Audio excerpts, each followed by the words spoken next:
Coming up, I do a full review of Ormonde Jayne's Royal Elixir. Stay tuned.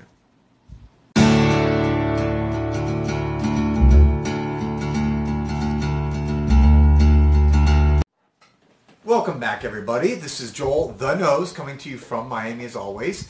And today I'm doing a full review of the 2019, okay, and that is Ormonde Jayne's Royal Elixir. And I have the decant here, which was in here. For those of you who have not seen the bottle before, that's what the bottle looks like. Interestingly, the bottle for this is in shape and almost everything similar to all the Ormonde Jayne bottles, but the glass is darker. Most Ormonde Jayne bottles are clear glass. This is like an opaque, darker glass. So this is, for those of you who don't know, Ormonde Jayne had released an original version. I guess you could call this one's like a flanker. The original that this new one is based on, the original fragrance was called Amber Royal. And this was released, I guess, in 2016, about 3 years ago, and it's wildly popular. So what, and that was an eau de parfum, very intense. If you know anything about Ormonde Jayne, all her fragrances are extreme high quality. I implore you, I beg you guys, if you have not smelled any of their releases, go out and smell one. Go to a perfumery, get a sample. You will see, trust me, the quality of the materials and the juice is almost unparalleled, especially for the price, because you can get it in a 50 milliliter and kind of get into an entry level much cheaper than you can for some of the other higher end niche perfumes. And this is on par with anything by Roja Dove or Xerjoff or Parfums de Marly or Amouage, in my humble opinion. Okay, so this is, again, is Royal Elixir. It is the exact same note breakdown component as Amber Royal, but what they did with this one is turned it into an extrait version. So this is extremely concentrated. The other one was already concentrated. This is a 42% concentration. It's the first time I've ever smelled something that high of a concentration. I mean, if you go above 30, it's a lot. This is 42%. So this thing is basically pure perfume oil. And I have, you can see the sample, which I always love their samples. They're so well put together. I got it from Osme, my perfumery here in Miami. And let me read you the notes. At the top, you have green notes, orange absolute, and bergamot. At the heart, you have jasmine absolute, osmanthus, rose oil, amber, orris butter, and orchid oil. And at the base, you have cedarwood, ambroxan, tonka, patchouli, and musk. So this is very complicated. There's a lot going on here.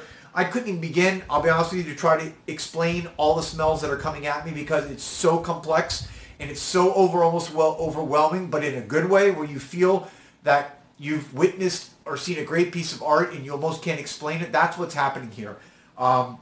This thing, again, 2019, it's just released. It's classified as a woody floral unisex. I've seen some people talk about it being more feminine. I wore this all day today, and to me, this is just as much a masculine. It can go either way very easily. Again, this is the extrait version of the original, which was called Amber Royal.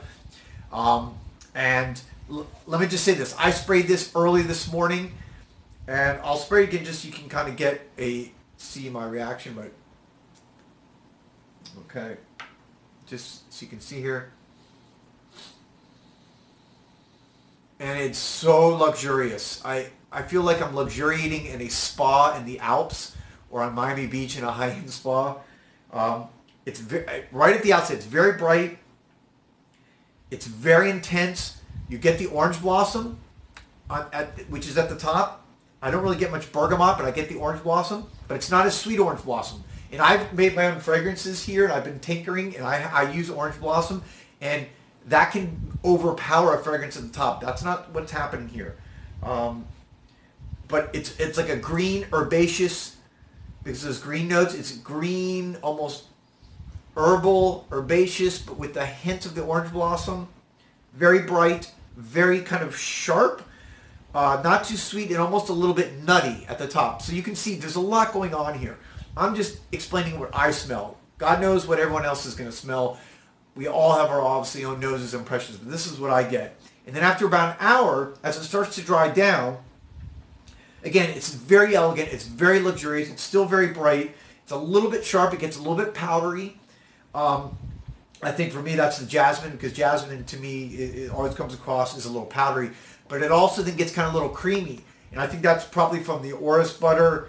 Also jasmine can have that effect, but it gets very kind of creamy. And that jasmine to me though at that hour mark is very pronounced, and it kind of just screams out, but again in a very luxurious, elegant way. And then it almost gets kind of cherry-like. The orange blossom goes away and it almost becomes cherry-like. I don't know what that's from, because there's so many things. I don't know. That's probably from the rose oil mixing with everything else, that it comes across in a little bit cherry-like. Almost more cherry blossom than orange blossom to me. Let me tell you this, guys. This thing is a beast mode sillage projection animal. Obviously, because it's 42% concentration extrait level. This thing, I sprayed it as I always do on the back of my hand, either side of my neck, back of my neck, and inside of my arms. This thing gave me a perfume helmet, unlike anything that I can remember recently that I've sprayed. I spray things every day, usually multiple times, different fragrances. This thing was like a perfume dome over me. I was walking outside in the Miami weather. It was pretty warm today, 75 degrees, and the wind was blowing, and I can still smell this thing wherever I was walking for over 2 to 3, almost up to 4 hours after I sprayed it this morning. So if you want a projection sillage beats that you're going to be smelling no matter where you are in the house, outside, walking around, this fragrance is for you. It's absolutely amazing on that level. It's hard to compare. When I went to Osme today to smell some other fragrances, I was talking to Maurice, and I just mentioned this, and he went off. He was like, they sold out in their store, actually, of the full bottle. It is, he loves it, and he's a very harsh critic when it comes to fragrances. So, this, again, at the almost hour mark, I started to get a little bit of a classic, I don't want to say barbershop, but it reminded me of the barber when I was a kid, and the person would take the comb out of the blue liquid and powder. Not in a Fougere barbershop, but a original, sitting there getting your haircut barbershop. I don't know. That's for me. So it took me back to when I was a child. So this thing has lasted all day. It was still on my skin. I've had it for over 10 hours now, and it was still going. So this thing, for the price, for the quality, for the brand, which I love Ormonde Jayne, I think this is a true winner. It is something I absolutely will be picking up, and it's something that I would like to give as a gift to a woman in my life, because it smells that good, and I'd love to smell on somebody, a woman that I'm with, and I would love it on myself. I couldn't stop smelling my hand all day. Guys, this is a winner. Guys, get out there and smell this, guys. Get a sample of it. Get your nose on it. Please let me know what you think. Put that in the comments. If you haven't already subscribed, please subscribe. Santa's asking you. He'll give you some extra gifts this year, as I keep telling you guys. You can ring the bell for notifications. You can like the video if you thought this was useful. And thank you for all you have already subscribed. I really appreciate it. This is Joel the Nose coming to you from Miami. Hope everyone's having a great day. Bye.